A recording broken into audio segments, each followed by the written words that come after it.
Good evening, everyone. Thank you for coming.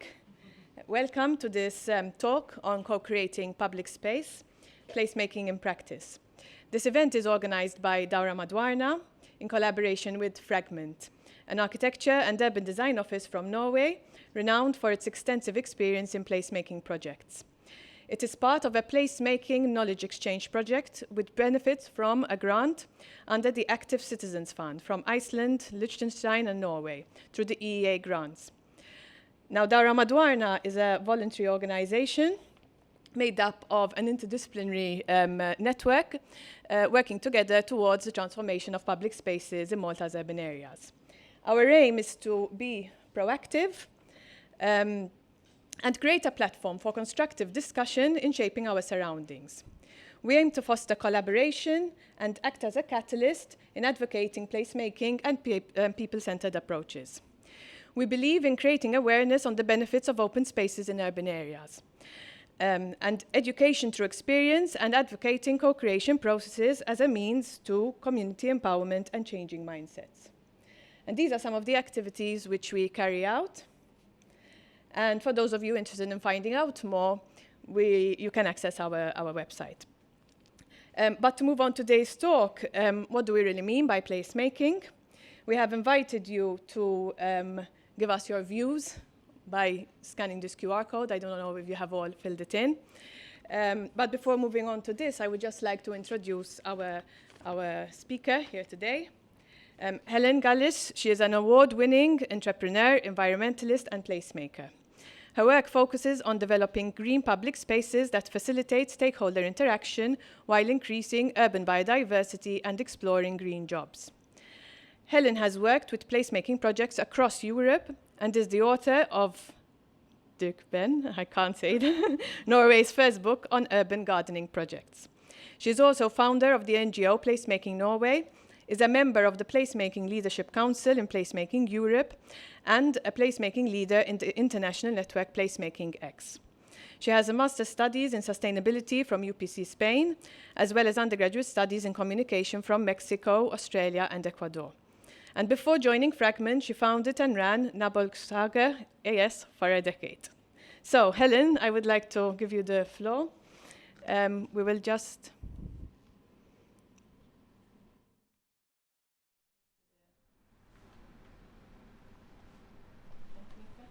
Fantastic. Okay. I think I have a mic here, so you don't need another microphone on me. Good. I am the luckiest person in this room. I am very, very grateful to be here today. But I hope after the end of all the blah, blah that I will come with, that you will think that you're also quite happy that you came. I'm glad that you can give some opinions on what placemaking is for you, because it's as many definitions as there are people in this room, and many more. You've mentioned green safe spaces. There's a few different interesting ones here. I will focus more on the social side of things, not so much on the infrastructure, mobility, or like the large-scale projects, because to me, I will tell you more about it. It's about kindness, and it's about neighborhood, and it's about caring for the people that are around you and the place that you live. I will switch to our presentation and hope technology is on our side. Yes. Okay, blah, blah, this is me. I've been doing this for a long time, long before I knew it was placemaking that it was called. And like I said, my reason for loving placemaking and really wanting to dedicate my life to it is because I think there is nothing more meaningful than try to trigger kindness in neighborhoods and see how kindness triggers community, and community triggers so many wonderful other things. These are some of the things we'll talk about today, a little bit about placemaking. Those of you that were here yesterday, there will be a couple of repeat stories, but not so many. I had to take some out and add some more, just for the fun of it. I will give some more details on a couple of bigger projects, and then throw in tons of ideas of small things that we've done that have to do with this triggering kindness and triggering, like starting to trigger that neighborhood feeling that has so many ripple effects in society. But why on earth am I here talking about placemaking? What does that have to do with anything? I had like my great hallelujah moment in Amsterdam in 2017, where I quite randomly attended the Placemaking Week. And this is the moment, this is just like a screenshot from my Facebook from that day, where I was like, I had no idea this was what I had been doing all along. And this is the slide where he talks about how placemaking is the convergence of so many different social and environmental movements. Because the greatest place to start anything is right where we're at. Now, to me, this really called my attention, because before this, I'd been working with environmental topics, sustainability, but always at like the global scale and climate and whatever, and it felt so abstract. And I was such a tiny fish in a giant pond, and did I really make a difference?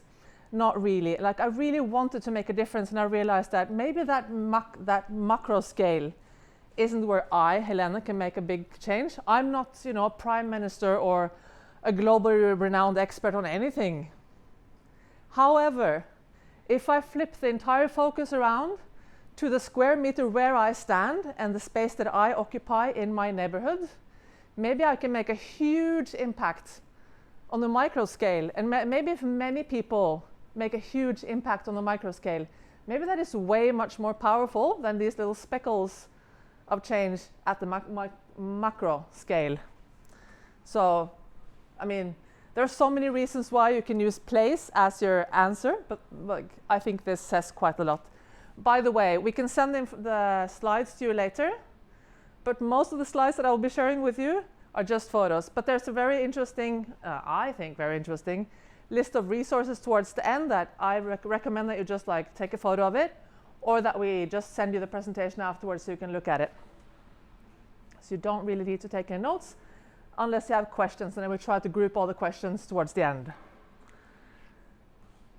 There's a lot of theory behind what makes a great place, and I think the best place to look for knowledge is Project for Public Spaces. And they talk a lot about the theory of what makes a great place.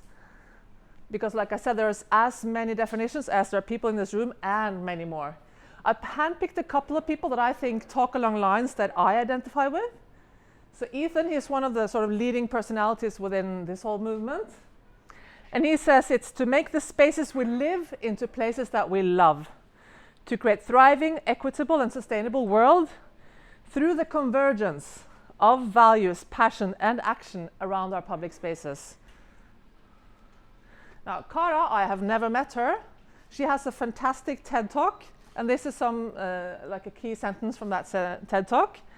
It's a set of tools, an approach to put the community right at the center and at the front of changes where they live. It's about bringing people together in their place and about getting them to talk to each other. And when people tell stories of themselves and their places, they begin to understand their places better. And they can begin to understand and have an impact on changing these places for the better. I think this quote is super relevant to Valletta, because you're so disempowered here by so many other people making decisions about public spaces and how you no longer have access to so many of your coastlines, for instance. So yeah, I just thought she was quite relevant to this context. You can say it in a lot of words, or you can do it really simple, like this neighborhood organization in Paris. Our goal is to transform neighbors that say bonjour 5 times a day into neighbors that say bonjour 50 times per day. It's that simple. There's a great article on The Guardian interviewing this neighborhood group that got together after COVID, and you really, really should look into it. I will talk fast and I will talk a lot, so if it stresses you, consider it not like a PowerPoint presentation that goes really fast, but a movie that goes kind of slow. So yeah, but there's lots of photos. Okay, first, super important thing that I have learned throughout these years that I've been working with it. Prepositions matter. What do I mean by prepositions? Well, if our objective is to empower and connect the community, then we have to really be clear, are we doing something to people, for people, by people, with people, or what are we doing? Because if we're doing it to people, we're not very likely to have a success in our hands. If we're doing it with people, then it's much better. If we're doing it for people, also not very likely to be a success. So doing it with people, that is the key difference between success and failure in most projects, I would say. And then also, a key reminder, because I'm pretty sure there's going to be a lot of designers and architects in this room, that you don't start designing the solutions first and then checking with people afterwards if they like it. Like, you have to really like dig in and understand the place and dig in and understand the community first, and then figure out together with people what can be appropriate in any relevant context. So one of my main cases is a project called Schackplassen, the checkers place. This is what it looked like at its most beautiful. Before we started, this is considered to be the most dangerous place in Oslo. It's Oslo, so it's not very dangerous. But still, it's a place with, it's probably the hub of like drug selling, and also quite a lot of consumption, and also quite a lot of quite crazy people hanging out in that space, because you have that sort of concoction of illegitimate activities. The city gave us a contract to work with this space over the summer, and the city actually said, could you get rid of these people in a way? And my answer was, no, we are not social workers, we are not police, we do not have the mandate, and I do not have the wish to remove anyone. However, how about we try to bring more people in, and then let's see what happens. They specifically wanted to get rid of the drug sellers, and also the beggars of Roma background that were in the vicinity, because they were making so much noise, they were yelling, and people feeling insecure. Yes, you notice these people when they're the only 5 or 6 people hanging out in a square. This is a round place, so maybe like a plaza, not a square. But if we bring more people, if there's 50 people, you don't notice those 6 anymore, because they're just simply a part of the crowd, or 30 people, or 12, even here. So we did a lot of interviews, we did a lot of thinking, planning, observations, talking with neighbors, identifying community groups in the neighborhood, trying to figure out who could we bring into this space that wouldn't be afraid of the people that are already there. The municipality wanted us to bring in families and kids, and we're like, nah, this is the most dangerous place in Oslo. Parents with strollers will not come use this place. But they're like, it's great when parents with strollers come. When they go 3 in the next to each other, there's not room for anybody else. And we're like, no, but you can't. They cannot be the frontline soldiers. But who can be? Seniors, because they're quite respected, and we know that they will keep an eye on the street. So we connected with quite a few of the sort of immigrant senior groups in the neighborhood, especially the Pakistanis that use that area quite a lot, because there's quite a lot of mosques in that area. Turned out every one of these groups that we talked to about their hobbies and interests, they all like to play chess. So like, okay, how about we make like some sort of outdoor chess? And like, yeah, that sounds like a great idea, let's do that. So we made a garden project with lots of chess pieces and lots of activities around that. And then it turns out, not just the ones that we had interviewed liked chess, but also the beggars that were in that square were quite chess fans. So we did not expect that, nobody expected that. Turns out chess is like a multicultural equal, like everybody plays by the same rules. So it works with anybody, no matter what your background is. We set up these planters. I will show you a couple of photos of them, because I think they're also quite relevant for a Maltese connection, because they have a water tank in the bottom. So we watered them the first couple of weeks, but after that the roots settled really well, and the roots stretched down for the water. So we didn't, and it was a really hot summer. We didn't water them more than once a month after that, just topping off the water tank in the bottom. So this works even in a dry location. This table is not a very good design. If you're stiff and like 80 years old, like getting your legs into that thing and getting it out, not very good, but it was a great experiment. And it attracted so many people that would come here and play chess. To begin with, we would come in the afternoon and like put the chess pieces into storage and then take them out in the morning. And a few times we forgot, and I would walk past it like in the middle of the night on a Saturday, and there would be like drunk chess parties. And there's a river next by, and we had agreed with the carpenters that they would like make a couple of extra pieces, because surely some would just like get dumped in the river at some point. No, never. Because there would always be someone playing, so they were always being used, so there would be no time or opportunity to do anything bad with it. Here's just like a snapshot of the co-creation, co-building process. So these are 1,000-liter tanks that are cut in the middle, and then you turn one top into the bottom, and then you do these cuts, and then you make that cloth, and then you fill the entire top level with soil, including that sort of bag that goes down there. And when that's wet, that will suck up the water. That will transfer the water up to the upper levels. And this side, so it's easy to lean on. And there were so many random people that came. We had set up a Facebook event for that weekend. So like the hipsters would come, of course. And then we'd talk to a lot of the community organizations around. But we had organized to have like a core team, so that we knew that even if no volunteers showed up, we would be able to get the job done. However, the amount of random people that showed, this is a random Chinese tourist from the nearest hotel. This was way more interesting than any museum that Oslo had to offer that day. This is an international exchange student that had just arrived in Oslo the day before, and she's like, I need to meet people. And this is, this guy is a resident at a local mental health facility. He has, I shouldn't be sharing his photo, but you're never going to meet him, so I think it's pretty okay in terms of GDPR. He has a severe substance abuse issue, and he has had for all of his adult life. And he lives in an institution, and he also has, he has many voices talking inside his head. However, he walked past this place this day, and we had given strict orders to everyone working with us that you are obliged to talk to absolutely everyone that comes around. If they're smelly, if they're drunk, if they're loud, if they're crazy, doesn't matter. Talk with them, offer them food, ask them to help us. And this is something magic, like, I don't think we realize the magic in asking people for help. Because when we ask for help, we're allowing someone else to be good. So giving him the opportunity to be a resource and giving him an opportunity to be a good person in the community, this is something that he told his sort of social workers in the building that they're friends of mine.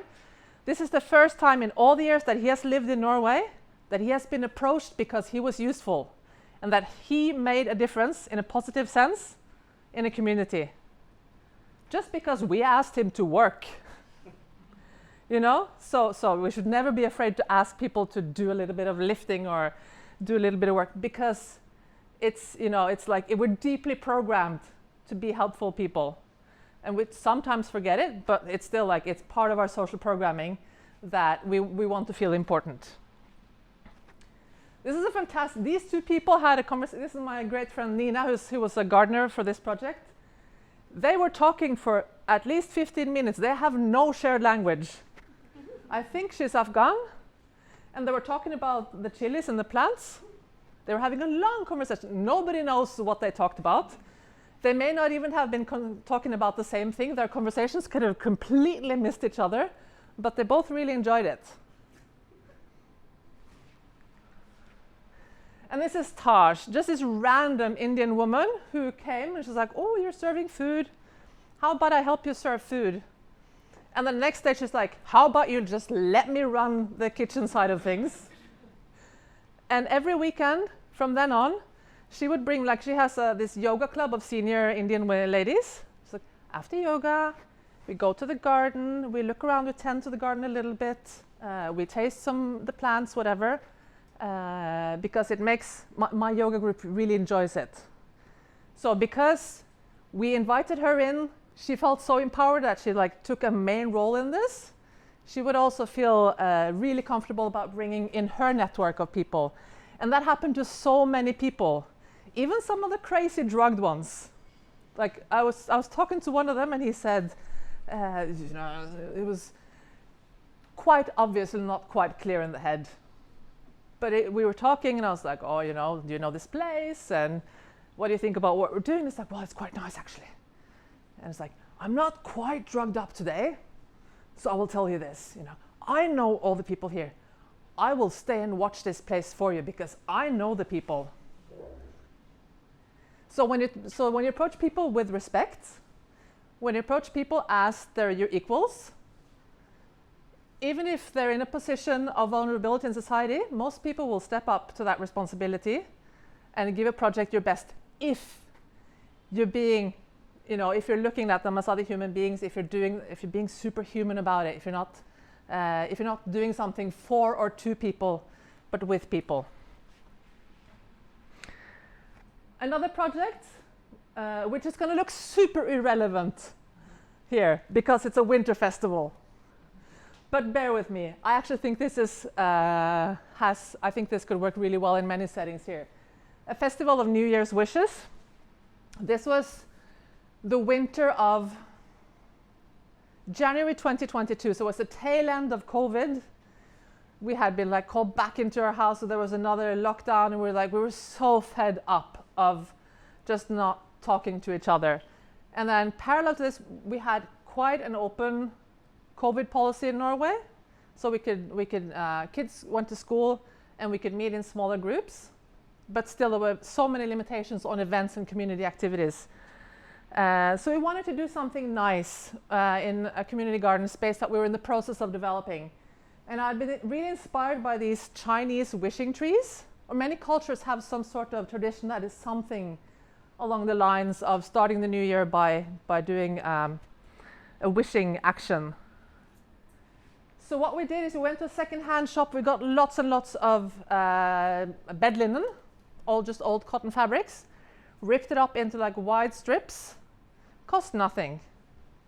And then we created an event where we invited people to an outdoor event where we could still be outdoor and meet, where they would write down their wishes for life after COVID, or their wishes for the year, or whatever they wanted. We hoped maybe 10, 20 would show up, but it really turned out to be quite, I don't remember how many people came, but it was a great success. People of all ages would come, and they were so relieved to be doing something social outside, but also something that was pointing towards the future beyond COVID, and something about being united in hope. And they wrote so many nice, it's just permanent marker, it's just, and we just put it up on the clothesline that was just stretched across the community garden. Nothing special about this at all. And then people they would talk about art, about life. Kids would write about how much candy they want to eat next Saturday. They weren't all great philosophical thoughts.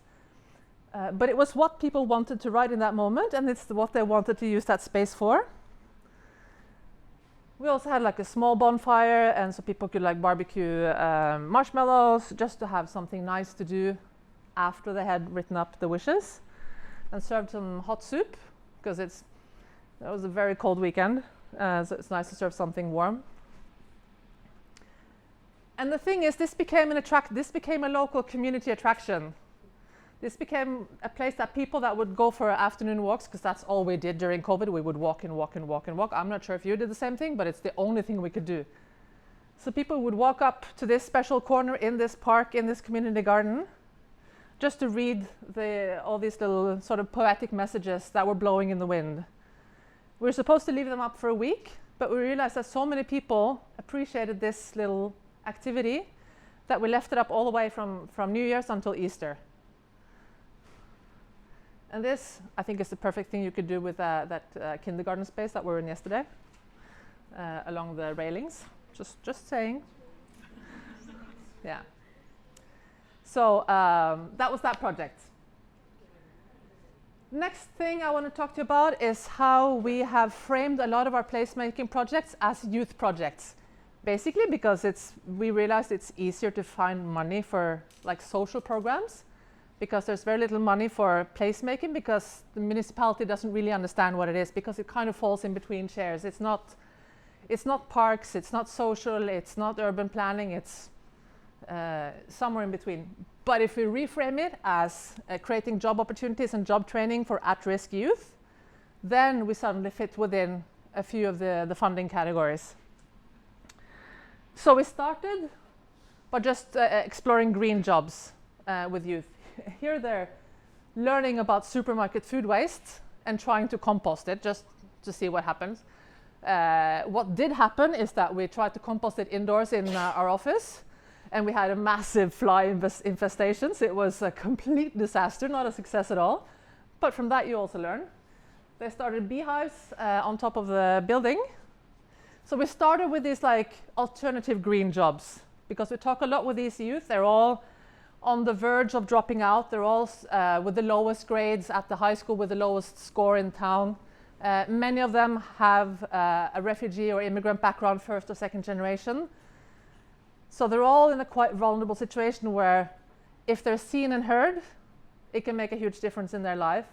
And if they're ignored yet again, it can be that little thing that tips them out and over sort of the edge into whatever will be of their lives. So we started with these green jobs. And then we started thinking, actually, isn't placemaking also a green job of the future? Yes, it is, because if you're happy where you live, maybe you don't need to fly to London or Barcelona or somewhere else. So if you're happy where you are and you have your needs met where you are, maybe that can dramatically impact your carbon footprint. And also to mention this, these are kids, these are not students that will become solar power engineers or like go on to university master's programs. Not very likely. However, we know that all jobs as we know them today, many of them will not exist 20, 30 years from now. So we know the society is changing so much. And these are these teenagers are the first generation that are doing that. So I'm really excited to see if we have sound. And if not, you're just going to have to read. These are some of the youth placemakers from the program that we started in Oslo.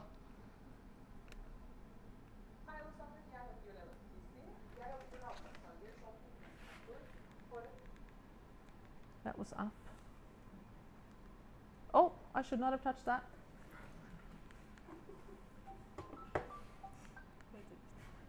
I'm going back.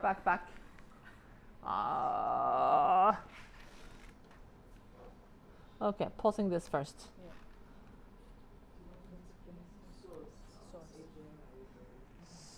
Here we go. You're expecting a bit much.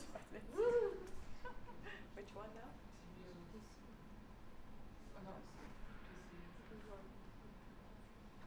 Okay. Let's. There's the, and then you press the. Okay. All right. See if Let's try it again. Let me just so the.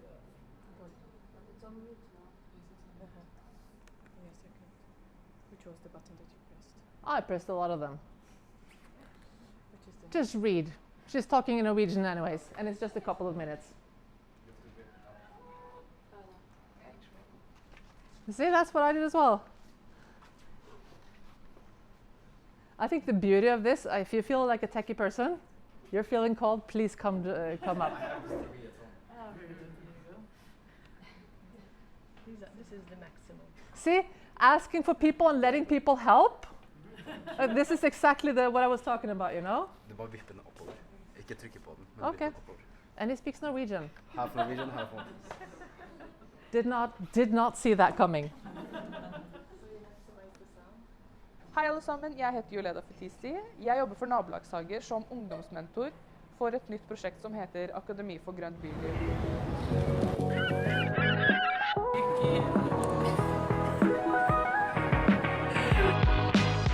Her skal jeg og mitt team ungdommer, vi skal da ut i felt og gjennomføre walking interviews med ungdommer som er fra området.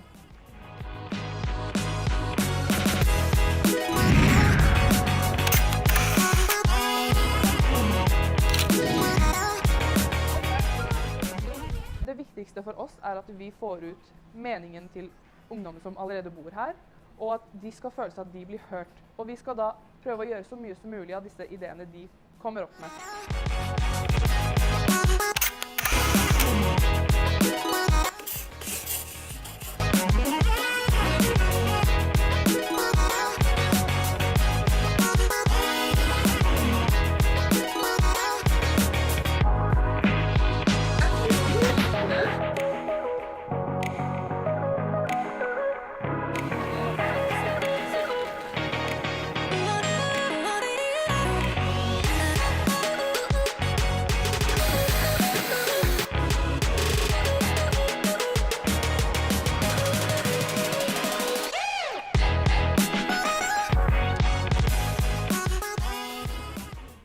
dag er vi på Interkulturelt museum. Her skal jeg sammen med de andre ungdomsforskerne presentere hva vi har gjort gjennom AGB, Akademi for Grand Brûler. Og her har vi da presentert ulike sitater vi har fått fra intervjuene. Vi valgte å fokusere på søppel, for det var da et tema som gikk gjennom alle intervjuene vi hadde med de andre ungdommene.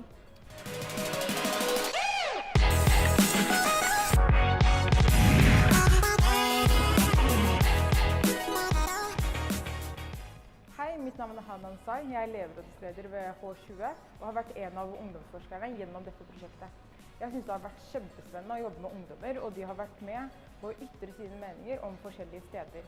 Med det har vi laget plakater, malerier og veldig kule ting som jeg synes du burde sjekke ut.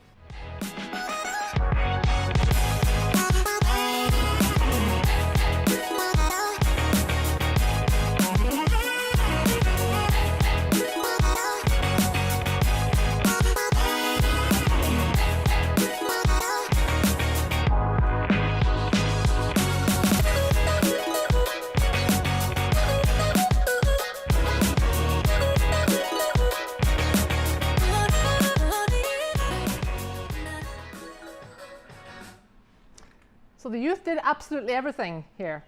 They had a mentor that would facilitate, but all of this is based on their ideas, their input, their suggestions, their output, their connections with the local organizations, etc. Here's another project that not exactly the same people, but another group of our students would work with.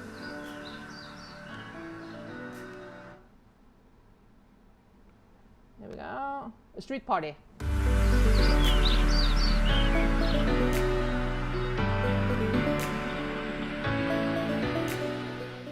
I dag er vi på Lafiagangen, hvor vi arrangerer en gatefest med masse aktiviteter til unger og barn.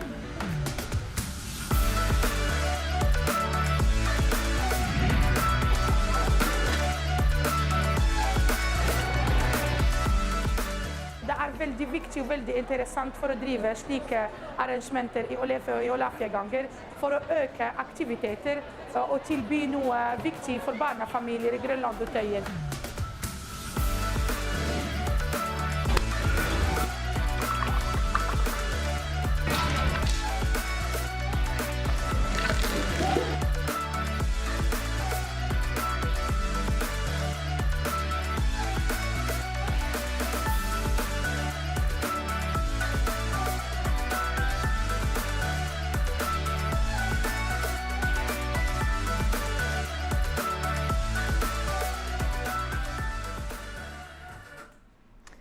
So by setting up this youth program of placemaking, we're allowing them to be role models in the community. So we're giving them this arena to be stars. These are youth that are really struggling school-wise, that have never felt that they've accomplished a lot of things, that have always been scoring the lowest, been the stupidest kid in class, etc. So to finally have an opportunity where you're seen for what you're doing, for your person, who you are, not your academic skills. I think we should try to do much more of sort of weave these social aspects into our projects. We're not coming and doing something for someone. We're facilitating that something can happen with the people.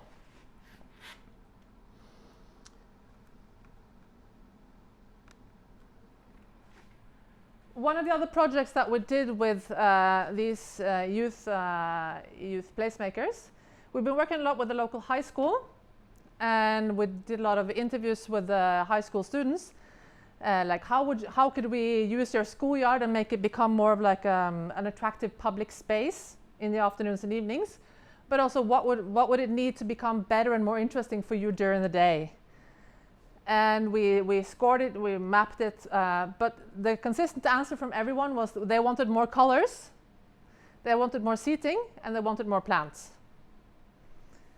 So we got funding to create some new seating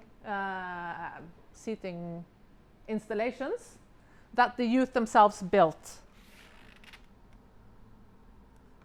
And I have a 4-minute video about that, also subtitled, so hopefully it works. Hi, my name is Adam Curtis and I'm the Director of Research for Nabolagshager. We're a think and do tank based in Oslo, and we make cities more green and social. As part of the Place City European Research Project, we've been working here at Haslab High School in central Oslo. We've employed young people from the high school through a program we have called Oslo Living Lab. These young people have been gathering research to find out how to make their schoolyard more green and social. Through a partnership with Makers Hub, those young people in our Oslo Living Lab program are now implementing the changes that we've developed in collaboration with students from the school. Hei, mitt navn Else, og jeg kommer fra Makers Hub.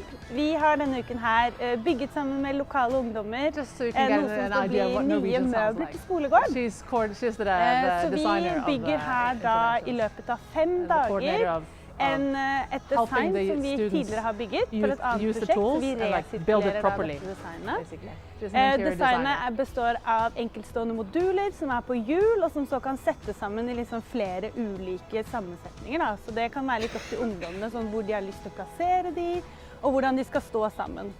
Så vi har da 5 dager hvor vi skal bygge alt sammen ferdig. Vi starter med å instruere ungdommene I hvordan å bruke maskinene, briller, og så har vi også noen sånne manualer som viser sånn steg for steg hvordan man bygger de. Så vi lærer de opp til å være ganske selvgående, og så kommer vi inn og assisterer de der hvor det trengs. Så nå har vi holdt på I 4 dager med å bygge, og nå har vi kommet til det punktet hvor vi skal kle alt sammen, og også male de I kjempefreshe farger som ungdommene selv har vært med å valge. Så det vi gjør at vi bruker en metode som heter deltagende bygging, og det betyr at vi veldig interessert I at ungdommene skal være med og delta og bygge, for at vi mener at det skaper et mye større økt eierskap, og som også gjør at de tar bedre vare på det. Denne metoden har vi nå prøvd ut I et par år og hatt veldig stor suksess med det. Ungdommene kan også selv gjennom prosessen for å kjenne på denne mestringsfølelsen, hvordan det faktisk å bygge noe fysisk og som skal stå til glede for mange andre. Hei, jeg heter Saina, vi en elev på Haslab videregående skole, og jeg jobber også på Oslo Living Lab. Og da har vi samarbeidet med Makers Hub, og nå bygger vi nye sitteplasser til Haslab videregående skole, som vi ser I bakgrunnen. Så jeg blant annet har vært med andre ungdommer og bygget ulike sitteplasser. Og det har vært en ganske gøy prosess, lærerikt, og jeg kommer til å ta med meg alt jeg har lært videre. Jeg har lært veldig mye, og det har vært veldig gøy, men også slitsomt. Hei, jeg heter Tashana, og jeg har vært tidligere elev på Haslab skole. Og nå jobber jeg sammen med Oslo Living Lab. Det var veldig spennende og veldig lærerikt, og jeg fikk veldig mye kunnskap utifra å bygge disse møblene. Og et annet ting at jeg fikk møte nye mennesker og nye andre ungdommer som var med på samarbeid med Makers Hub og bygge disse midlertidige møblene. Tusen takk til Makers Hub og alle som var med for å gjøre dette prosjekt et suksess.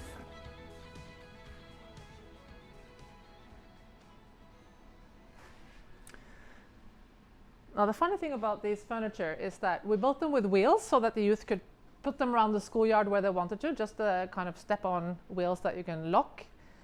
However, since there's a very high turnover of people in the high school, people graduate and move on in life.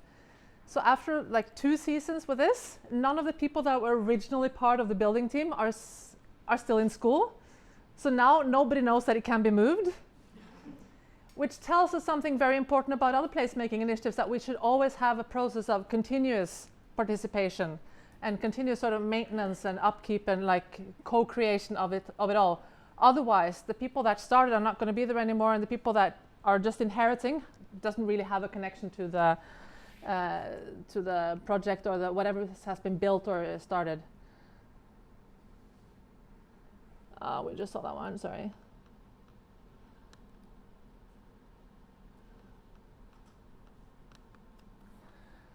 In the middle of COVID, we also did another collaboration in this space, in this high school, with an external artist. We really like to do these things where youth can learn to build something, because they're important life skills. And that became this light installation that was there in the last winter of COVID as well, the life to come.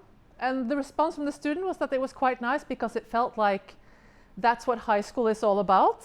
Like you're just like passing through it because it's all about what happens afterwards.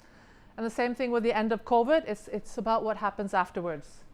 So that also became like this sort of poetic little thing that the youth actually had a surprisingly high ownership to. You saw the girl in the first video being interviewed on top of a roof. That's this roof on top of our old office buildings in not my current job, but my last job. And this is what we turned it into. And we wanted to have more rooftop gardens, but it was easier to frame it as a youth work project. So that's what we did. And that became a learning space for youth about the environment, about society, and also to just earn money. And throughout all these projects, the youth go through the phases of project planning, execution, and evaluation. And that's also a life skill that is super useful in whatever you do. And it's not just plants, we also have these fantastic little residents. I have a very good story about this. So we would have them in summer and autumn, and then in the winter we would slaughter them because they're chickens, and that's where our chicken in the supermarket comes from. So we wanted to also make sure that people understand that this is where your vegetables come from, but also your meat comes from something. First winter that went okay. Second winter, the day they were going to slaughter it, this is on the 7th floor of an office building downtown Oslo. I was away, I was visiting a friend in another town, and I get a call from the bar on the 1st floor, and she's like, there's a bird in the parking lot. It looks like it might be one of your chickens. And I was like, I don't know. I think they were supposed to slaughter them today, but maybe something happened. And I call around to my colleagues and I was like, what's happening? Who's like, what's it? And apparently, did anyone see that movie, The Chicken Run? One of them sort of got an idea what was about to happen and just decided to, because these chickens can't really fly, just like throw itself into thin air because it might win from it, you know? And they can't fly, but they can flap enough to sort of soften the fall. And apparently down on the sidewalk, that's a very busy street with lots of buses. There have been like a couple of Spanish tourists who were just walking around, you know, in a very nondescript, non-specific place in Oslo. And there's a chicken that falls out of nowhere onto like the street in front of them. And they're like, what the fuck just happened? Anyway, that's the story of how one of these chickens had a last adventure before it died. Celebration of life and liberty, I don't know. I hope it had fun. And it became delicious Christmas soup. I think this is my last video. I want to show you a little bit about what we wanted to do with that rooftop. We really want to have that as a business idea to develop more rooftop gardens. We realized it was more complicated than that. But we had it for 4 years. As a training arena for youth.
So I think one of the most important feedbacks that I got from these teenagers during these years of all these mad experiments was that, so remember that these are not the academically brightest kids. They're fantastic persons, but academically falling through, they're in the lowest of the lowest ranking. But one of them said she finally now understands what sustainability means because she's been working with it, because she has been composting, so she understands that things come from someplace and become something else unless it just goes to the trash. And I met many of these youth later. I run into them in the streets, and they all tell me that this being a placemaker and having being empowered at that vulnerable stage in life has really changed their trajectory. That they got a self-esteem, belief in themselves, that they could be important and useful, and they could be a resource for the community that they have taken with them into their later jobs. Most of them have moved on to quite okay jobs actually, so it's going well with them, which I think which I'm very mama proud of. Yeah, so those are the big projects I want to tell you about. And then I have tons of small examples that may feel relevant and maybe can inspire you, hopefully. Just fun stuff that we've done. Take away sunflowers. This was also in one of the breaks of COVID. We told I just set up a Facebook event saying, do you want to plant sunflowers? I need a group of 20 volunteers. I will give you the sunflower seeds. And a couple of weeks from now, we'll meet in a public square and give away all the sunflowers. Since people love getting stuff for free, it was a very easy way to bring people together. And I mean, some of the sunflowers had already gotten quite big. Many of the volunteers had never done this before, so they were quite small. But people didn't mind because they were happy because they were getting something for free, and it was just an excuse to go out and do something. And then we mapped every sunflower that we gave away. We told people to put on a sticker on a map to say where they would end up, to give us an idea of that we're having this sort of undercover sunflower forest happening all over Oslo, in balconies and backyards and parks and wherever. We did another version of this at the very end of COVID as well, Take Away Tomatoes, where we, with the youth, they started in, I think, late February, early March, planting tomatoes, planted hundreds of tomatoes, and then in late May, they had a giveaway. And the only thing you had to do was to fill out a postcard with your dreams and hopes of life after COVID. And people were just like, give my grandmother a hug, going to festivals, some of the answers. I'm looking forward to hugging and to gathering more people and filling church with concerts, activities, and people. We then gathered all these postcards and had a window exposition in the local civic community center. And these takeaway tomatoes, we've also done them a couple of times afterwards. People love getting stuff for free, and we can use that as an excuse to mobilize them or for another community garden project that nobody knew about. We just put that as the site to pick up the tomatoes. So all the plant interested people would therefore find the community garden because they're getting something for free. And tomato seeds are quite cheap. So the whole activity doesn't really cost a lot of money as well. Quite cost efficient. We had several of these plant swaps. I'll show you both indoor plant, outdoor vegetable plants, and also seed swaps. Quite simple. We tell people to bring, these are just cutlings from whatever leftover, If you plant tomatoes, you always end up planting more than you're ever going to use. To bring their spare ones, and then as you enter, we count how many plants you have. If you have 3 or 5 or 20, you get 3 or 5 or 20 tickets. And that's your currency of the day. And with those tickets, you can buy other plants. We've done the same in winter with indoor plants. These have been massive successes. Thousands of these little seedlings, plant cuttings, get new owners. They've been just quite insane, the traction that these events have gotten. We stopped doing them because it was time that the community took over. But we now see that many libraries are doing these, and also some local cafes and other organizations are doing it on a much more local scale. And we've done it several times with seeds at the beginning of the season. And there's a similar system. You put 10 or more seeds in a little envelope, write on the outside what it is, and for every one of these envelopes, you get a ticket. And you would have like the plant crazy ladies who would come with like because you know they're the plant crazy ladies. They harvest a lot of seeds. It's like, yes, finally I can get, you know, I can do something useful with it. Or you would have like the happy newcomers, never done anything, who just bought one bag and split that bag into 10 smaller bags to trade. And because we have ticket stubs, we know how many swaps happen. So we know that tens of thousands of seeds change hands within just a few hours. So, and then it's also a great opportunity to bring like the plant happy people together, or the community interested people, or the sustainability oriented people, or the people who just want free stuff together. And that's a great starting point for other activities. When we wanted to mobilize families, we've done Halloween parties, and then we've been really targeting how do we connect with local families. We know where the kindergartens are. That's public information. So if we just put posters outside of the kindergartens, that's very targeted, very specific spaces, and hundreds of kids and parents show up.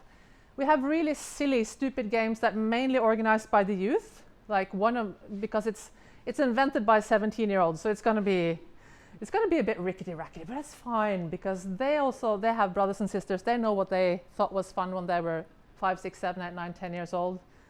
Like one thing would be that they would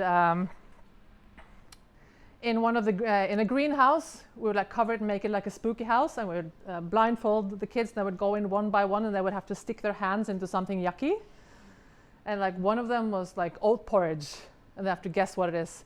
And the other one was Jello, and they would have to stick their hands in one and guess what it is. And of course, we're hyping it up, so they're screaming, and they're like, "Ah, this is yucky!"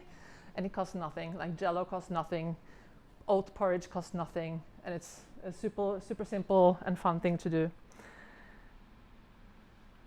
The smallest thing we've done, and it has also been like the biggest media success that we've done, this miniature gardens.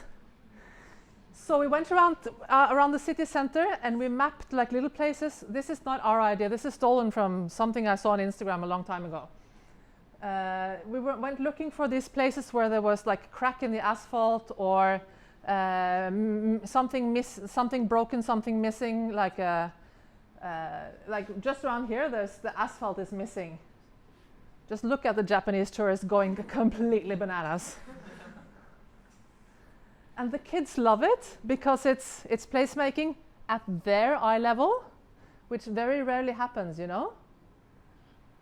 And my friend who did the actual execution, they're completely insane what she put together. It was just, she was just going crazy with the glue gun, you know, with random toys that like friend had given her because their kids had outgrown it, etc. Most of the stuff got stolen within a few days, but that's fine because that means someone's having a great time with you know, this dinosaur with a ball. And I think the Instagram impact was actually the biggest impact. Like people would like walk around the city center to look for.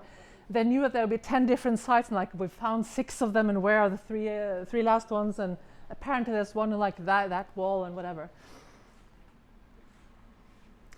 We also did a winter version in that the most dangerous place in Oslo again. This is me and my friend, and we don't have kids, none of us, so we don't have like the joys of glue guns that people with kids have on a regular basis. So like, yes, this is our turn to shine, you know. There's all this random shit that we got in like Chinese shops. These cost like €1 each, these little dolls. And at night it would look like this. Everything got stolen within a couple of days as well, but that's fine because who would steal this? I'm guessing someone who's in a desperate position, who haven't been able to do something nice for their kids in a long time. Because why else would you like steal this unless you want to give it to someone, you know? So that's fine. It's fun for the time that it lasts. Maybe it lasts 48 hours, maybe it lasts 4 weeks. such is the nature of public space that we made it, but we don't own it. It's public property, and therefore whatever happens to it is fine. We've done a couple times Chile Christmas trees, just because chilies look like Christmas decorations. And this is because, so there's no point to this really, except that this has been sort of small activities when we're working on a larger project. And between the large activities, we want to provide people with an excuse to just walk past to see if something new has happened. Is there something mad happening there now? So just to keep the attention of people in between activities or in the slow season. This is all, this is around Christmas. And these all also got stolen, but that's great because I'm pretty sure someone's eaten them. And that's very sustainable. We should have more edible Christmas decorations, so I'm all for it. We also have, to bring neighborhoods together, we've organized circuses a couple times, just because I happen to know a couple of circus people in my extended network of friends. And circus is a very multicultural thing. That attracts you no matter who you are, what class you are, how much money you make. If you're from Africa or Asia or Russia, whatever, we all know what circus is and we all think it's hella fun, So since I happen to know a sword-swallowing crazy fakir, we got him and a couple of his friends to have the opening event at the community garden, because we wanted families in the neighborhood to associate this place with a great place to meet other families. And I just have a couple of cool photos from that. There's just some fantastic faces in the background, I think. Yeah. It's so simple, but it's very, very effective in creating a place where people just used to walk past. People are still talking about this many years after. In that same event, and we've used this frame several times, we want to make sure we provide people with the opportunity to take selfies and to post on social media. This frame is mainly covered with plastic flowers, so we reuse it all the time. And then for every event, we just add a couple of, 20 fresh flowers just to give it that extra oomph. And then a bucket full of stupid things that people can dress up with. It also means that if we do it like this, we can use the photos of the kids because they're non-identifiable. Best part about this one, this particular day in this frame, is there was a bachelor party that walked past. They had the greatest time of their life, having fun with the butterfly masks and a lot. Bachelor party of men, yeah. More photos from the circus and the jugglers and the arrow, whatever that is called. Here's from another version of that same event. I really want to point you to these boxes. Do you see these same ones in vegetable stores here? They're foldable. If you create just a top for them, that can become a really simple seating. This is for a parking day, and the youth have just built this super simple, just putting boards together, and then you can just fold up the boxes when you're done, put it into storage, and then you pull it out, and you have quite easy and quite very, very cheap, because these ones are worth €1 each. Pop-up seats that you can use for all sorts of events and activities, and they're very sturdy. They're used for carrying, heavy vegetables, etc. So once that sort of table sits well on top, it can't collapse. Scarecrows. If you want people to walk a different route to work, or people walk the same way usually if they're going from A to B in the day-to-day life. If you want people to walk a different place, stop by a project that you're making, you need to give them an excuse. Here we set up scarecrows in just this sort of hill, because we wanted people to walk past that so that they would end up walking past the community garden instead of walking the shortcut, which was along the trafficked road. And here we're just being interviewed by breakfast television, national television. They had a whole day of joining us there. Also costing nothing. Here's a pollinator campaign that we've been doing. This was, again, with a community garden that we wanted to make sure that the plant-interested people know about us. So we would walk around. We got tomato bulbs and crocus bulbs. When you buy them wholesale, they're actually really cheap. We bag them in 5 and 5 in little paper bags with instructions, but also information about the community garden and the kind of activities that we're doing. And then we'd be at key points in the neighborhood, at like the most transited public transport stops, outside the biggest supermarkets, etc., and just handing out. And because people love free stuff, then they're like, oh, bulbs, oh, that's quite expensive in the shop. Okay, I'll have some. Directions on how to plant it in the end of the season so that they will grow early in the season. And also because we're doing this as a pollinator-friendly activity, because it's the seasons are changing because of climate change. So because we have an earlier spring happening in Norway, the bees are coming out long before the plants are out. So it's the beginning of a collapse. And if we can bring some attention to that, and if communities can do some activities, great. And it's also quite cost effective. I want to show you also a small video about composting as a community activity. Because maybe you're interested in that as well. I don't know. But this is a cool collaboration we had with a Dutch composter, and I hope the subtitles work. No, I think they speak in English actually.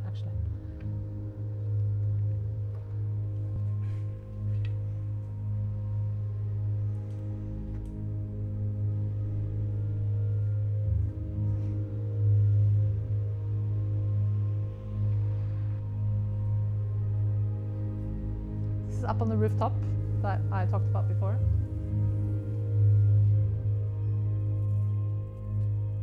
We wanted to work with Rowan here in Oslo and be part of the Worm Hotel network because we feel like Rowan's work fits very well with the type of work we do. Building things that we need in cities that make cities greener, but also bring people together. We work with minority and immigrant youth here in Oslo, and they're going to manage these worm bins over time and hopefully work with Rowan to figure out a way to make this profitable here in Oslo.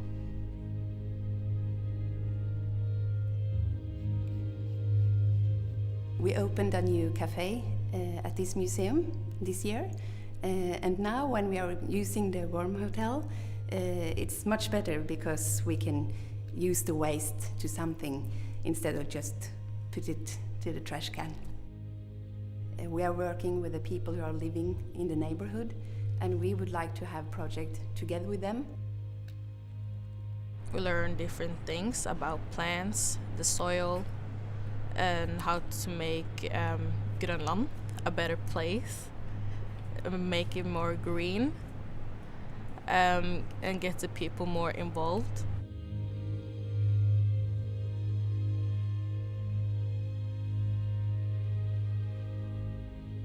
They try to make sure to be careful to stay away from, all the shit, all the plastic and all of that, you know what I mean? I feel a spark of fight there, you know what I mean? Which is very inspiring. They use it as a place to meet. They sit on the benches. I can see that it contributes to the collectiveness of the neighborhood. Eating is okay. So my daughter, she wrote on one of the boxes, "Just eat," and hopefully that's inspiring people to just to go and take something for the dinner to make it more spicy. All the people who come here, they get connected with this place, with each other, with what we do, with the season, with the weather, the sun, everything. And that's why urban farming is important, not just to show where the food comes from, but to let it grow in many ways and ideas. And I love it.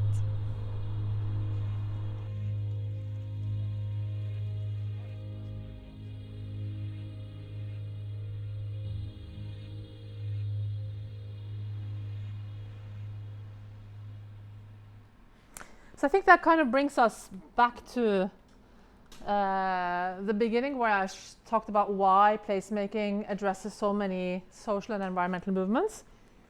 And I've shared the examples of my own projects that I want to share with you, but I want to throw in like a bonus one that it's not my project, but I think it's quite relevant to your context here. Because Oslo is also a harbor city. And the seafront used to be industrial. It used to be shipyards. So for the last 20, 30 years, we've been reclaiming the seafront. But who has been reclaiming it? Property developers mainly. And they all said like fancy words about, oh, it's going to be for the public to enjoy, etc. But in reality, we haven't been able to, because it's there, but you can't jump because it's so far down, etc. So something amazing has happened with saunas in Oslo. So saunas is not a thing in Norway. It's Finland who do that. They're the crazy ones that do that. But because we have the waterfront, and because there was a desire to do something, we have like this whole village of crazy looking saunas. So I'm the godmother of that one, by the way. That's a floating classroom. Architects are building all sorts. They're all architect design, but there's no coherency and there's no style to it. It's just like a random village of random ideas all along here. A couple of them are privately owned. Most of them are owned by an association that's a non-profit that have set up a business model that makes it affordable for anyone to be a part of this. Here are a couple of the saunas. These are like this is what the city built: the opera, the National Library, etc. But you couldn't really access it. So, one of my best friends, and this is by night. This is actually, it's called the swimming machine, because it's it's how they would have it in the ports in like the 1800s, when people would dress in like the swimsuits that would cover them from top to toe, and yeah, so they just reclaimed one of those designs. But I want to introduce you to one of my best friends, Hans Jørgen, who started the very first sauna, and I think his arguments will resonate very well with what you're working with here or what you're struggling with here in Valletta and Malta. Maybe the solution isn't going to be the exact same thing, but at least trying to challenge the status quo and doing something. It's taken a long time and a lot of like fighting bureaucracy, but now it's gone so far that nobody wants to stop it. So. The tradition of ice bathing in Norway is a tradition originally adopted from Finland in their strong sauna culture. All over Norway, we have year-round bathing clubs where people meet in the morning to go bathe before going to work. The crazy ones. But why? Not the normal ones, eh? Because the research clearly shows that ice bathers live longer and happier lives. We took the initiative to start building the sauna back in 2011. We had 9 kilometers of harbor walk in Oslo, but no access for swimmers. Floating saunas. Not just give people access to the water and swimming, they also heat them up before jumping in. So I thought it was genius. Back in the year 2008, politicians made a declaration to make the shoreline accessible for recreational use. For us, this was all the reason we needed to start building the floating sauna. The authorities had the guts to make the invitation, and we had the guts to follow their calling. Okay, but what is it made of? Yeah, we built most of the sauna from recycled materials that we gathered around the harbor. And the whole building process was a unique social experiment because it involved mostly people that came from outside Oslo and that was just here temporarily. These people had the ability to see the hidden wealth in the garbage containers around the city. So we came up with all kinds of stuff and we just put it together. The story about the door is particularly funny because it was taken out of a boat that was scrapped and ready for the junkyard. So it was eaten by worms and it sunk. We managed to get the door out of the wreck just before they went to the scrapyards. Happy about that, you know, yeah, a nice door. So does the future look steamy? Yeah, I'd say the future looks bright. This is a new and growing culture in Oslo. We have now 4 saunas operating, running for public, and there's 2 more coming next winter. So If you like it hot and steamy, I would say Oslo is the place to go to.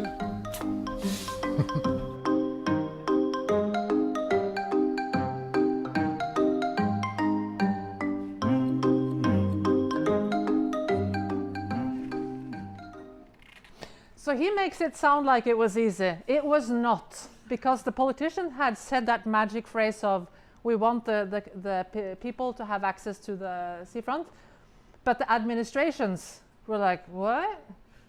So this all started like an anarchist experiment, and I think Joseph will highly appreciate this.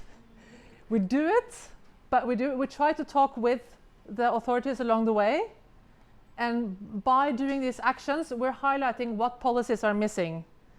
So one thing was that there was no policy that would allow non-boats to be along the harbor. So if you're a boat, you can be in specific places, but if you're not a boat, there was no policy for that. So that had to be created. There was no system to be, even the boats cannot be there permanently. So they've had to move around this sauna village so many times around the harbor. They've stumbled across every policy hinder along the way, but it has become so popular that the politicians and the administrations had no choice but to find ways to bend the rules. And he said now there's now there's like 10. And there's several places in Oslo. They're setting up several places in Norway. They're setting up in rivers, because it's just become like this massive, it's the thing to do. My boss loves it. I think it's absolutely insane, but apparently it's like the runner's high, and I don't know. The people that started it was a group of anarchists and a group of like winter swimmers from the Ministry of Foreign Affairs. So they had like some people that like sort of knew how the system worked and helped them get going. So I just really want to encourage you to find ways to challenge the system in a smart way, using the politicians' words against the system, because then it is possible to reclaim the seafront, which I think is desperately needed all across Malta. And I think I'm coming towards the end, yeah. Oh, sorry. Because I've talked a long time now. Yeah. We're almost at the end. I want to share this with you. There's plenty of resources online. Actually, you have a really good toolbox online on your webpage as well. So that's also a complement to this. It should be up there as well. But I think one of the nicest things about like the international placemaking movement is that it's so easy to steal each other's ideas, because you're not competing in the same place. So what we are doing in Oslo, go ahead and steal that idea as much as you want. The miniature gardens, I didn't come up with that. I saw it from some Instagram account in London, I think it was. Like everything we're doing is like some inspiration we've seen somewhere, we're building on it, we're adapting it to our local setting, to our local projects, to the people that are working with it, to the resources we have available, to the budget. And so yeah, steal and borrow as much as you can, because they're ideas. And the wonderful thing about ideas is that the more you share them, they multiply. Everything else you share, you get less, you know. You split a cake in two, you only have half a cake. If you share an idea, you have two, you know, the one idea has become two. So the more you share, the better. That's like my hallelujah moment, I think. And if you have the possibility to figure out a way to get funding, please join Placemaking Week Europe in Rotterdam. It's the most amazing place to go to meet all sorts of crazy people who do insane projects at huge and tiny scale everywhere in the world. He's the director of Placemaking Europe, and how he says it, he's never encountered an event where virtually everyone has initiated tangible, practical projects aimed at enhancing their respective localities and communities in recent times. So this is not a place where you go to talk blah blah in theory. This is a place where change makers meet and exchange ideas and learn from each other. Please, please, please come. And to go for a full circle with where I started, I think placemaking is all about cultivating kindness, because when we do that, that triggers community, and community triggers more kindness, and kindness triggers more community. It's just that the ripple effect is amazing. And you can make, by asking people for help, you're giving them a chance to be someone, I think I've shared quite a few examples of that. And to always think of the multiple social dimensions of a project. You can have an impact on like number of cars, etc. That's great. But the more people whose heart you can touch and who that you can get engaged in their communities and in community action and in taking care of each other, I think it's what we need. It's also the basic, it's democracy at its most basic level, to take action in our communities, to see that I, as one individual, I can make changes in my community. Maybe if I join forces with more people in an NGO, we can make bigger changes. Maybe this is how we impact communities. Maybe that's how we can impact politics. Maybe that is how we change the world. All those little square meters that we stand on, added up, make so much. It just makes such a huge impact compared to like the speckles of nothingness of the blah blah talking class. So I just invite you to create kindness and cultivate community with me and with Dawra Madwarna. I keep like jumbling the words. And don't hesitate to reach out if you're working for some sort of entity that we can find ways to collaborate, because I would love to have more excuses to come to Malta and see how you're just like starting, you know, in the small, you're starting a revolution. And blah, blah, thank you to EEA grants and all that. But don't hesitate to connect with me. Thank you.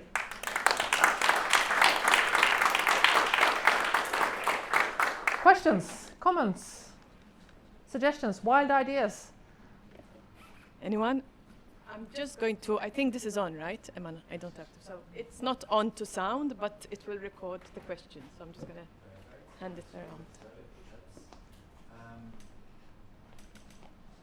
Thank you. So, judging by the Maltese context, now how would you get the ball rolling?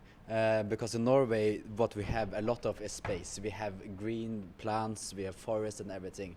But here in Malta, it's quite small. And we have this whole island mentality and whatnot. So, and what's called space and place is quite limited and often quite politically infused. So how would you kind of suggest that we get the ball rolling and start to, you know, make these small changes happening, but by more specific examples with the context of space being very limited and very delicate in a sense? I have never seen a place with as many cranes in the sky as here. It is insane. Like it was, someone said yesterday, like only Dubai has more.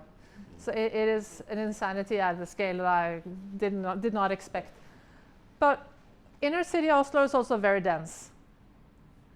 And I think the denser a city is, the more of a need for community there is. And you still have neighbors and you still have that square meter that you're standing on. That is your starting point. I was at a podcast a few months ago, and it's one of these like talking class, blah, blah, high shot people in Oslo. And he asked me, what is a neighborhood to me? And to me, a neighborhood is where you know the people well enough that you say hi. And because he's kind of like, how would I put an asshole in a delicate way?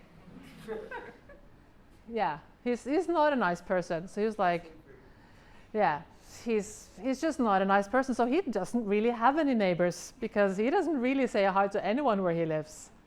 So I think actually the starting point of everything is just lingering a little bit longer at the supermarket on the corner, talking a little bit more with people who live where you are, saying hi to people that live in your building, offering to help old people carry their shopping bags. Just to get the conversation started, because everybody is starving for conversation, everybody is starving for connection.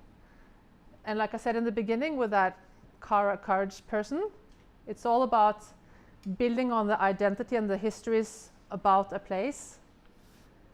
Talk to old people about what Malta used to be like. One thing that really hit my heart yesterday was that I was explained that Maltese people love the ocean and love looking at the ocean, and that brings peace to mind. And having that opportunity taken away is more than just losing that public space. It's about losing a part of your soul in a way. So tapping into that, getting those stories told, having old people, like with the ribbons, the fabric ribbons, if you work with an artist or someone who's good at setting up like this tiny scale community events, just to gather the stories of what the view used to be like from your favorite point. What did you used to love looking at? What does the sea mean to you? To start gathering these stories and start talking about the stories, start talking about the connections, start talking about identity, because that can become quite big, you know?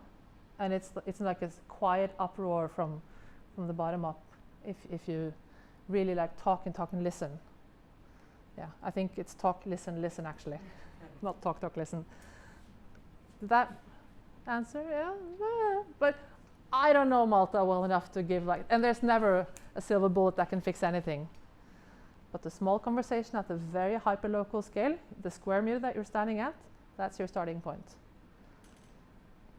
Other questions?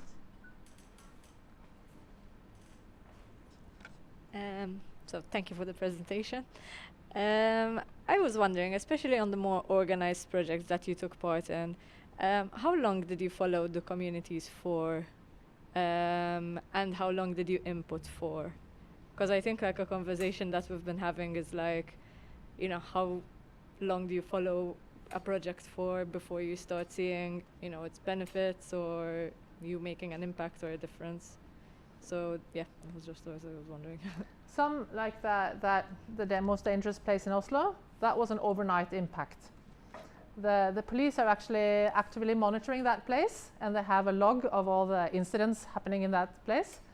And we got to look at, the project only lasted 3 months. We had a look at their log, and it went from daily incidents to 0 for the entire project period. And then in the middle of that, we had elections, and the people that had commissioned the project lost the election. So there was nobody in the system that wanted to defend it with the new government, which I think probably resonates here as well. And then the project ended, and it was back to square one. And the municipality has tried to copy it afterwards, but they didn't understand the process of talking with people. They were doing something for. So they put up chess tables, not understanding that it was all about talking with people, you know. But in terms of, so that was an overnight or over the one weekend, a dramatic change. That also means that there was a latent need. So when we opened a social arena, there was already community needing extra social space, and they immediately took that space. Whereas if there is no latent need, maybe you're not doing the right thing.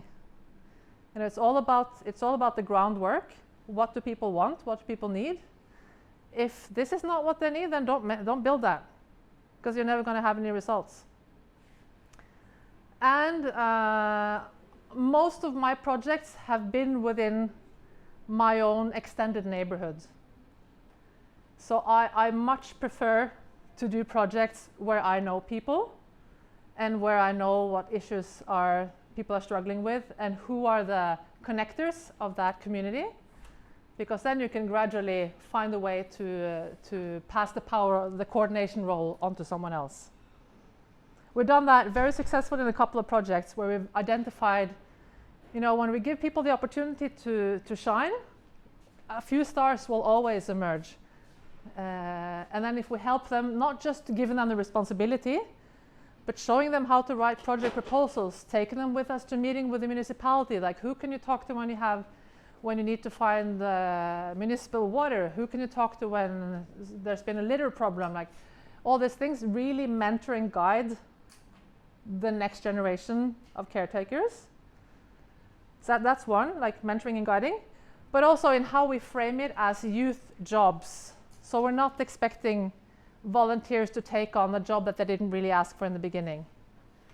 We frame it as youth jobs, give people an opportunity to earn a small salary, they get their first job experience, and that way, like, we know that the heavy work is done, and then volunteers can join for the fun stuff. And that's also, I think, because projects tend to fail when someone overly optimistic says, oh, I will take over this.